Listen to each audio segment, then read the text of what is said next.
Por favor, me confirma si está viendo mi pantalla.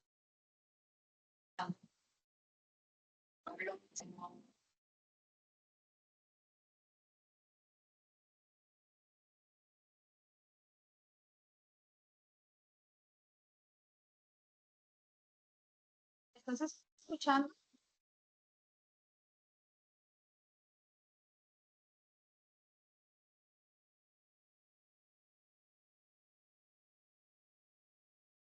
Fernanda, ¿me estás escuchando? Hola, profe, sí, ahí la escucho. ¿Y estás viendo mi pantalla? Sí, ahí veo la pantalla. Ok, entonces bien, hemos aprendido para nuestra cita 2 sobre el enfoque humanista. Entonces ya Se sabes te que yo soy entrecortó un directora poquito. de Ya ahí curso. te veo. ¿Vale? Bueno, entonces ya sabes que soy tu directora de curso para este periodo, el 1605. Entonces empezamos hablando sobre el tema del enfoque humanista. ¿Sí? Realmente el enfoque humanista lo que busca es comprender la experiencia subjetiva de las personas y promover su bienestar integral, destacando la importancia de la autonomía, la autenticidad, la creatividad y el sentido de vida. Surge como una respuesta crítica al psicoanálisis y al conductismo, posicionándose como la tercera fuerza de la psicología que nos hace pensar. Entonces, también podemos decir que el efecto humanista es una experiencia psicológica que considera el ser humano como un ser libre, consciente, capaz de elegir y con una tendencia natural al crecimiento y la autorrealización. ¿Qué surge? Como dije anteriormente, durante la década de los 60, cuando muchos psicólogos consideraban que el psicoanálisis se enfocaba demasiado en el inconsciente, en el conflicto y en las cosas. El positivismo conocía a las personas a respuestas aprendidas ignorando emoción y subjetividad. En cambio, el humanismo surge para equilibrar esa visión. Defiende que el ser humano es un conjunto de impulsos en contra.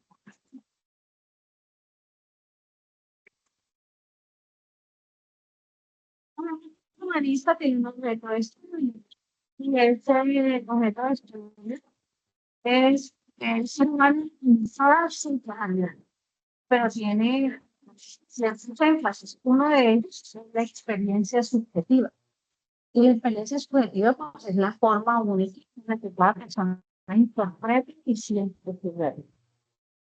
Eso es muy claro por los componentes, las emociones, creencias y los significados personales. Para este enfoque, comprendemos que la experiencia es indiferencial porque explica cómo cada persona construye su identidad y le enfrenta la vida. También tiene otro énfasis que es en la autonomía y la libertad. Pero, pues, ¿qué es la autonomía? La autonomía es la capacidad de una persona que conoce existir de su vida, actuar de sus valores y asumir responsabilidades sobre su vida. Otro punto, que la persona tenga que elegir sin imposiciones, tenga que pensar por sí mismo. Eh, ¿Qué más? Tomar decisiones conscientes, ser responsable de sus propias decisiones. En el enfoque humanista, una persona autónoma crece, aprende de sí misma y decide el camino que quiere elegir. Por decirte algo, un estudiante termina su carrera no por la presión familiar, sino porque reconoce sus intereses y sus capacidades. Eso es cuanto a la autonomía. Y cuanto a la libertad, podemos decir que es la posibilidad de actuar en nuestra propia voluntad, deseos y valores, y siempre considerando con respeto por los demás. Esto también podríamos llamarlo como seguridad. ¿Sí? En la psicología humanista, libertad no quiere decir que podemos hacer lo que nosotros queramos, sino que lo que nos quiere decir es que seamos auténticos, decidir quiénes queremos ser, darle sentido a nuestras vidas, elegir las acciones, pero tener también las consecuencias de estas acciones concretas de la vida. ¿Y cómo será esta relación entre la autonomía y la libertad? Porque la libertad es una condición. La autonomía es la capacidad de la o sea, yo no tengo libertad. Puedo desarrollar esa autonomía. Y si soy autónomo, puedo ejercer esa libertad de una manera universal. También este enfoque afirma que cada persona tiene un potencial interno para crecer. El potencial se desarrolla cuando la persona tiene libertad para elegir y autonomía para actuar. La libertad exterior permite vivir con autenticidad, no solo obedece a las normas internas. También podemos hablar de la búsqueda del sentido. La búsqueda del sentido es una necesidad que tenemos las personas de encontrar un propósito y una dirección, un significado para nuestra vida. Hice referencia a una pregunta interior, ¿no? Como por decirte, ¿para qué vi? ¿Qué propósito tiene lo que me sucede, lo que me está sucediendo? ¿Qué hace valiosa mi existencia?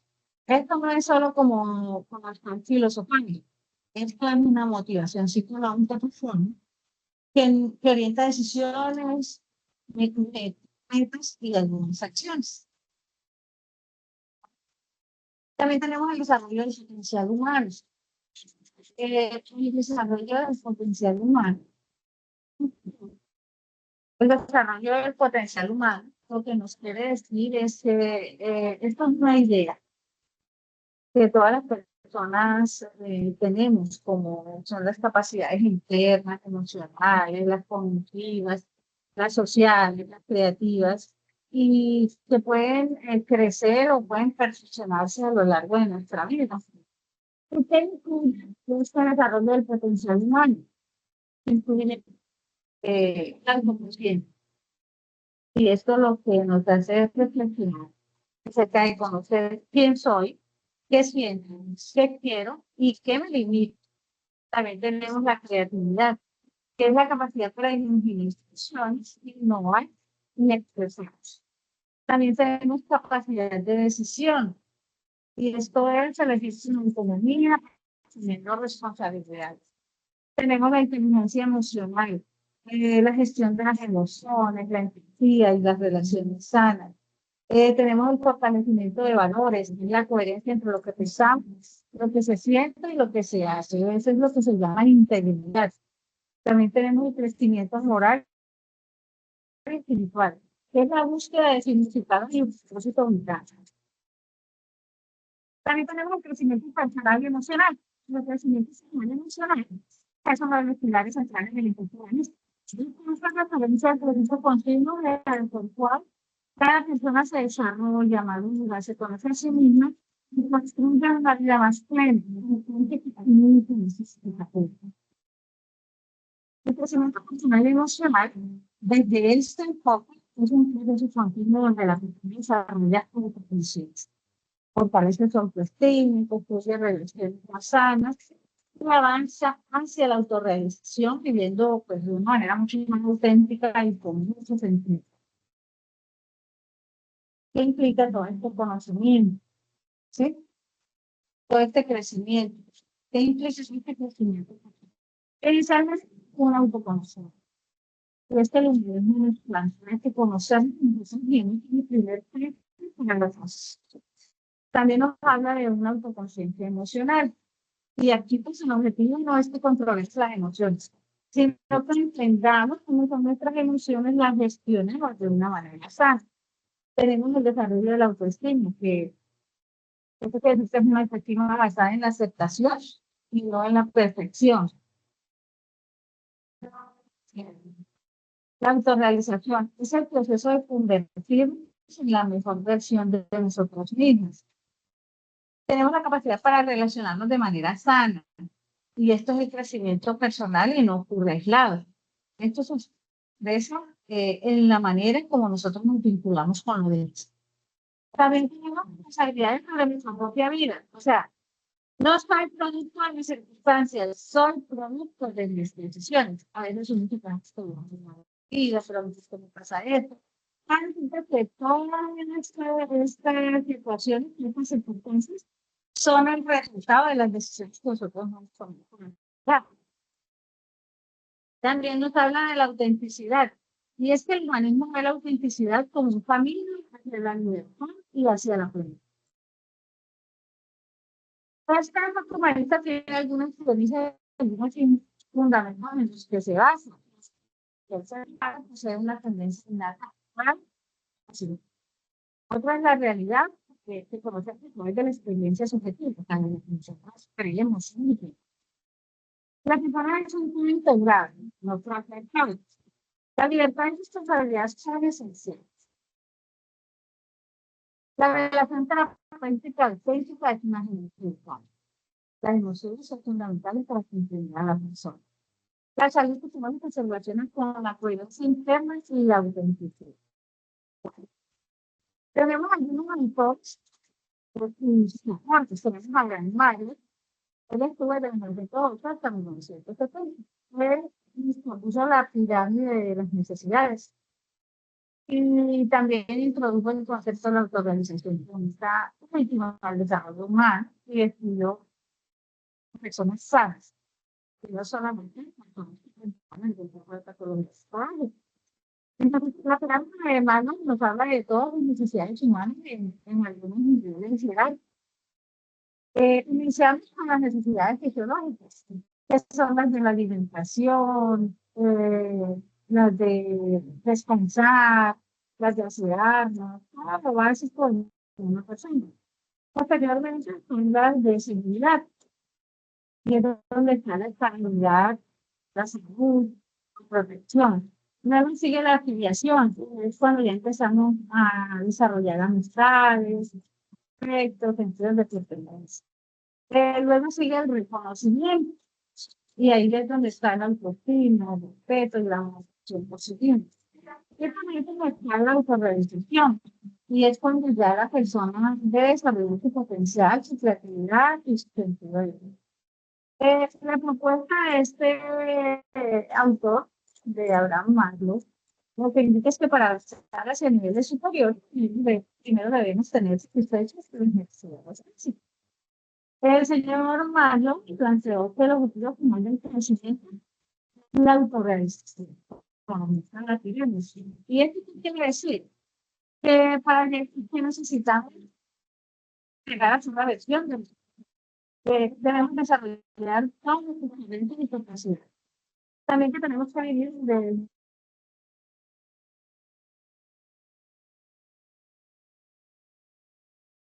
algunas motivaciones superiores, como la creatividad, la ética, y de pronto la contribución social. También dicen que la autorrealización no es un estado fijo, sino un proceso continuo. Cuando hemos hablado de estudiar personas sanas, quería decir que a diferencia de otros cambiantes como el psicoanálisis, Maslow se enfocaba en personas creativas, personas que quedan emocionalmente estables, líderes de carácter positivos, algunos una historia de alcanzar a altos niveles de desarrollo. Este permitió entender, fortalecer al ser humano. ¿Saben lo que nos decía? Era que entendiéramos qué fortalece al ser humano, no solamente la documentación. Maslow cambió la mirada de la psicología al enfocarse en el potencial humano y no únicamente en las personas pueden crecer, desarrollarse y estar plenos. También tenemos a Carl Rogers, que está entre 1902 y 1987. Este señor fue el creador de la CTP. La TCP era la terapia centrada en personas. Planteaba tres condiciones terapéuticas fundamentales que ya las vamos a ver a continuación. Por lo menos cuando él nos hablaba de la TCP, que era la terapia centrada en personas, nos hablaba que en esta psicoterapia se pone en el centro es la capacidad que tiene cada persona para crecer, sanar y desarrollarse cuando se encuentran en el ambiente. Tenía unos principios fundamentales y era una tendencia actualizante, que era la que se pudiese un poco. Cuando afirmamos que todos nacemos seríamos una tendencia natural es el crecimiento, la salud psicológica y la autorrealización. Cuando el entorno era muy hostil, crítico, rígido, esta tendencia se bloqueaba. Y cuando era un ambiente cálido y comprensivo, entonces se potenciaba esta tendencia a la autorrealización. ¿Cuál era la importancia de esta experiencia subjetiva? En la terapia centrada en personas lo más importante y nosotros creen que sucede, sino cómo la persona vive, siente, interpreta su propia experiencia interna, para el subjetivo. Cada individuo era extraño en su propio mundo interno. Nos hablaba del cuerpo y la convivencia. Cuando él nos hablaba del ser, o sea, sabemos una selfie, ¿no? Una selfie es una imagen que tenemos de nosotros mismos. Entonces, eso era de lo que él hablaba. Cierto, la salud emocional dependía de la congruencia que existía entre lo que soy, lo que siento y lo que expreso. También lo que yo creo que debería ser. Esto es como el tema de la introspección, ¿no? Para adentro. La congruencia de los sentimientos, la congruencia alivia y odia. Una base que debía tener en conjunto. Y él decía que no había una herramienta o una técnica que por esa que me hace del perfil.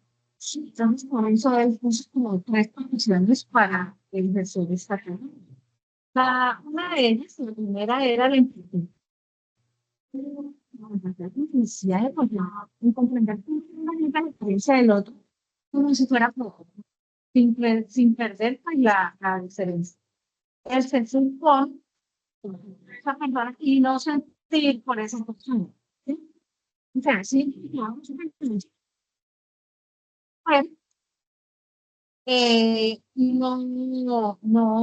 que eso que nosotros no nos afecta. La aceptación incondicional positiva. Y esto era valorar a las personas sin juzgar. Recibir todas esas emociones, dudas, errores sin rechazo ni condiciones. También las condiciones de la congruencia o la autenticidad. Y el terapeuta, en este caso, debe mostrarse muy genuino, con este coherente máscara y manteniendo una comunicación muy transparente. El rol de este terapeuta,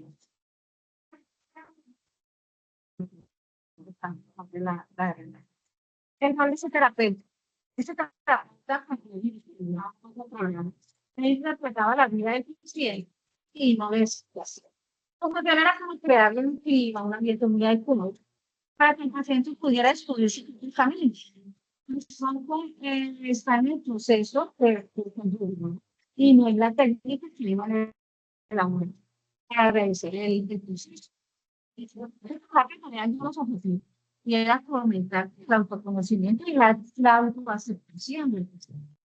Reducir la incongruencia entre el ser real y el ideal. Aumentar la autenticidad, la autonomía y la automatización. Favorecer las relaciones sanas y coherentes.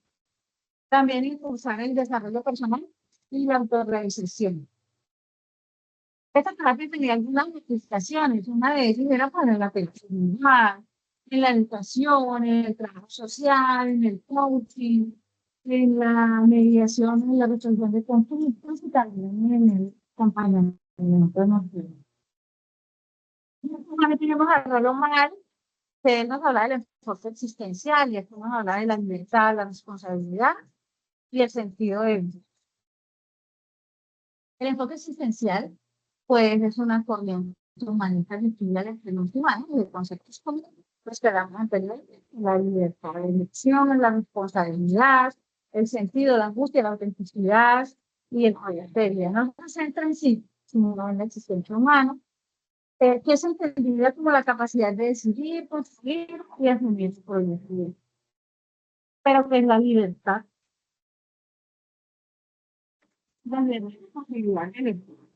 En el enfoque existencial, la libertad no significa que nosotros podamos hacer cultural, sino la capacidad que tenemos de elegir quién trabaja frente a las circunstancias que estamos enfrentando, y que es la responsabilidad de asumir las consecuencias de nuestro decisión o de nuestro actos.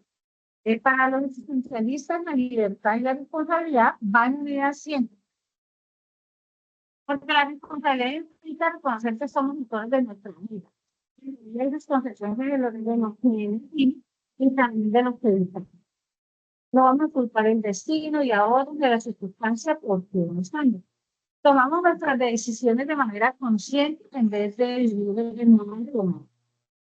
La responsabilidad está viva con una forma de autosatisfacción. También tenemos el sentido de vida. Cuando hablamos de sentido de vida, hablamos de la búsqueda de un propósito. Entonces, es uno de los aspectos más fuertes del enfoque existencial en este tema del sentido. Y todo el sentido de vida, todo aquello que nos da dirección, nos da un propósito y le da valor a lo que hacemos. Conectan con el que trasciende. Es una aplicación clínica, ¿no? Los terapeutas existenciales trabajan en mayoría de las cuestiones sociales, superar el interior, superar el miedo a decidir, encontrar sentidos y propósitos, vivir de manera más auténtica, enfrentar la ansiedad, el sufrimiento y la optimismo. Esto es lo significa la muerte. También asumir responsabilidades posibles. La terapia no se basa en técnicas específicas, sino en un diálogo profundo, en una reflexión, en una confrontación de propósitos y en tomar conciencia de eso. También tenemos a Víctor Frank, que es el fundador de la logoterapia. ¿Y qué es la logoterapia? Pues, ¿no? Quiere decir un propósito o un significado. Y terapia es sanación o acompañamiento. Entonces, logoterapia quiere decir terapia a través del sentido. Y esto lo que hace es ayudar a las personas a encontrar un para qué que le permite superar las crisis, las pérdidas, la ansiedad, la depresión o un vacío existencial. Víctor Frank afirma que el sentido entra otra vez con el trabajo con la creatividad, o sea, de lo que nosotros hacemos. También las relaciones humanas, o sea, en el amor, en los vínculos auténticos, en las relaciones personales. También es la actitud ante el sufrimiento. Una persona que pierde su sentido puede ser un vacío existencial, un aburrimiento, depresión o una ¿cierto? Entonces, los conceptos principales de la voluntad de sentir. Y esta es la necesidad de humana más profunda, y es encontrar un propósito que guíe la vida de nosotros. La diferencia de Freud, que él hablaba de voluntad de ser, que era la voluntad del poder, Frank afirma que lo que realmente da fuerza al ser humano es sentir que su vida quiere ser pasar. Los conceptos tiene unos conceptos principales. Uno de ellos es la voluntad por sentir. Y esta es como la necesidad humana y más profunda, que es encontrar el propósito que nos puede ayudar.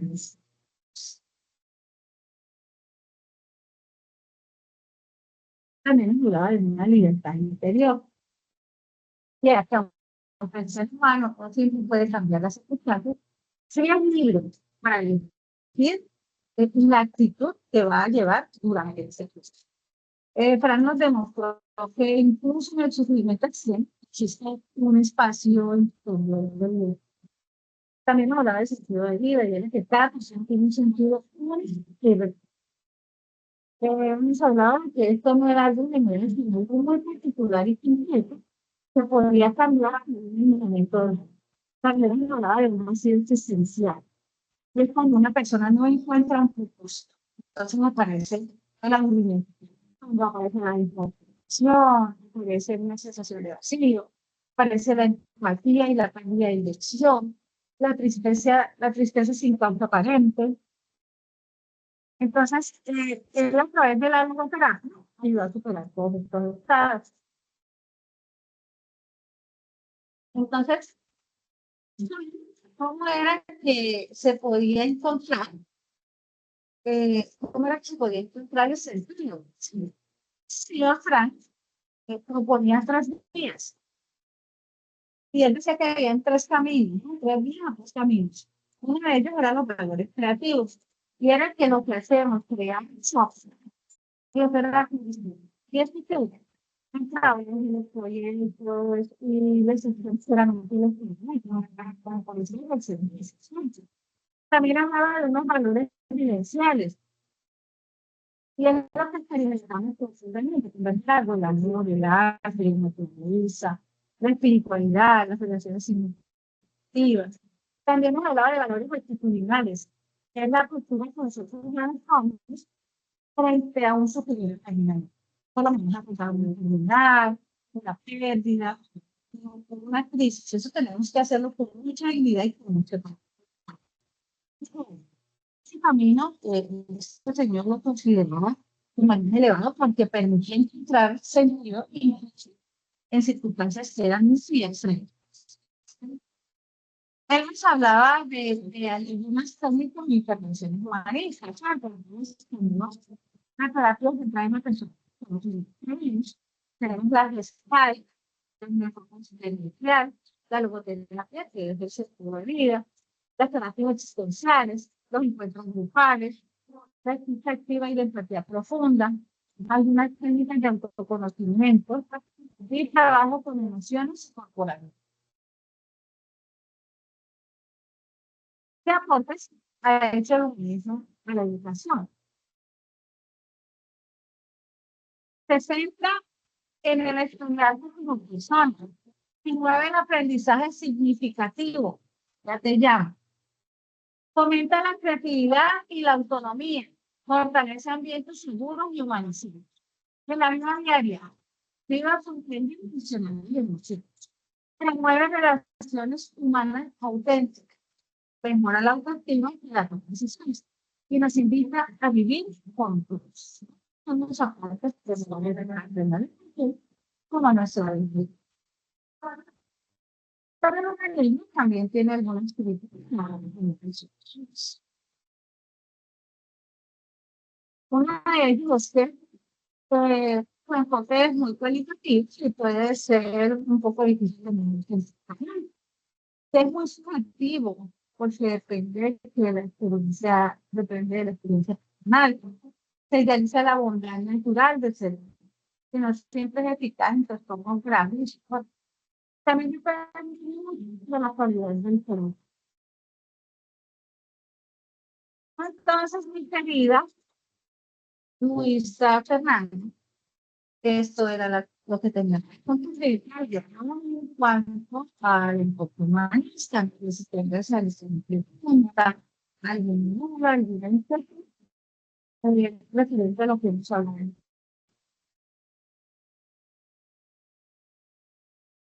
Profe, qué pena, voy manejando en la moto, te vine escuchando todo el camino. Pero sí, sí es bastante interesante el tema porque pues digamos que a diferencia del enfoque cognitivo, que pues uno de sus aportes era como que el ser humano básicamente recibía información similar como a una computadora, digámoslo así, de cierta manera. En este se enfoca más como en el literal, como en el humano, como en todos sus aspectos, ya sea como pues como los sentimientos, cómo se percibe la vida, pues como que promueve mucho la autorrealización y el crecimiento personal, pues que eso es como En lo tus que nos diferencia de emociones, pronto. tus Ajá, sí, relaciones. exactamente. Comentando también como la empatía, la comprensión, no sé, como esa experiencia subjetiva y pues la percepción que tiene cada persona. Entonces, pues sí, sí se nota la diferencia de un enfoque al otro.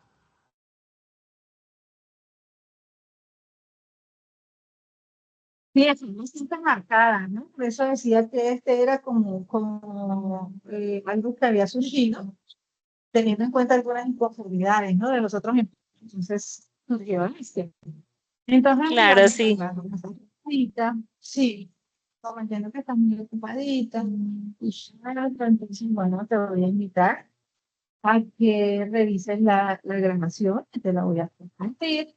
También me están encantado de todo, que vayan siguiendo en el desarrollo de esta tarea como niñas, y pues estaré muy atento para resolver todas esas dudas y inquietudes diferentes o que te surjan durante este periodo, ¿no? Esta clase, con todo lo que tiene que ver con este enfoque.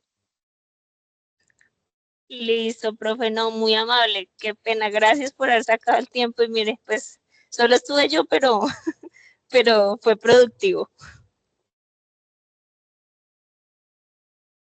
No, no, no te preocupes por eso. Así no hubieras estado igual, te iba a dar la información. Yo sé que va a ser muy importante de una u otra manera, que es de seguridad de todo esto que estuvimos realizando.